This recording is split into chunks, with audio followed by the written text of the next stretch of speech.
ప్రకాశం జిల్లా కనిగిరి నియోజకవర్గం పామూరు పట్టణంలో మహాలక్ష్మి డైరీలో ఈ రోజు టీడీపీ నాయకులు కార్యకర్తలతో సమీక్షా సమావేశం నిర్వహించబడింది। ఈ సమావేశానికి పామూరు మండల టీడీపీ అధ్యక్షులు బొల్ల నరసింహారావు ఆధ్వర్యం వహించగా ముఖ్య అతిథిగా హాజరైన కనిగిరి వ్యవసాయ మార్కెట్ కమిటీ చైర్మన్ యారవరమ శ్రీనివాస్ మాట్లాడుతూ రాబోయే స్థానిక సంస్థల ఎన్నికల్లో టీడీపీ విజయం సాధించేలా ప్రతి నాయకుడు కార్యకర్త కృషి చేయాలని పిలుపునిచ్చారు। ఈ కార్యక్రమంలో మాజీ టీడీపీ అధ్యక్షులు Puvvadi Venkateswarlu, AMC vice chairman Palaparthi Venkateswarlu, Anchuri Venkatareddy, MPTC Akupati Venkatesh, TDP మండల కార్యదర్శి షేక్ హాజీ గౌస్, పట్టణ యువత అధ్యక్షులు మెంట నరసింహారావు, నేటి సంఘాల చైర్మన్ పాలపర్తి రమణయ్యతో పాటు పలువురు టీడీపీ నాయకులు కార్యకర్తలు పాల్గొన్నారు।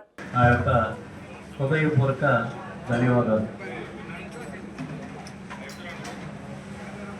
యాక్చువల్గా మనం ఈ మీటింగు ఒక 15 రోజుల క్రితమే పెట్టుకోవాల్సిన మీటింగ్ చేసుకోవడం జరిగింది। అయితే ముఖ్యంగా నిన్న అంటే ఒక 3-4 రోజుల క్రితం అన్ని మండల పార్టీ అధ్యక్షులు క్లస్టర్ ఏర్పాటు చేయడం జరిగింది।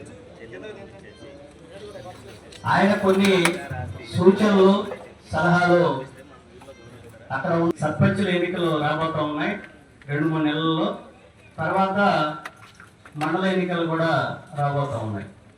ఆల్మోస్ట్ ఇవన్నీ కూడా 2026 స్థాయి నుంచి రాష్ట్ర స్థాయి వరకు కూడా ఒక ఫార్మేట్లో తయారు చేయాలని చెప్పి మనకి అధిష్టానం ఇన్స్ట్రక్షన్స్ ఇవ్వడం జరిగింది।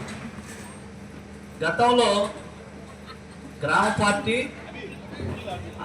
పార్టీ అనుబంధ కమిటీలు, మండల అనుబంధ కమిటీలు, పట్టణ కమిటీలు, పట్టణ అనుబంధ కమిటీలు ఎవరు ఉదాహరణ వాళ్ళు పట్టుకొని పారిపోతుంది, మనం ఉండేవారు కూడా ఊర్లో అలాగని అందుకని ఈరోజు కేఎస్ఎస్ఎఫ్లు లోకల్ బాడీ ఎలక్షన్ గురించి వాటికంటే ముఖ్యంగా కూడా మనం మాట్లాడుకోవాల్సింది మన భవిష్యత్తు గురించి।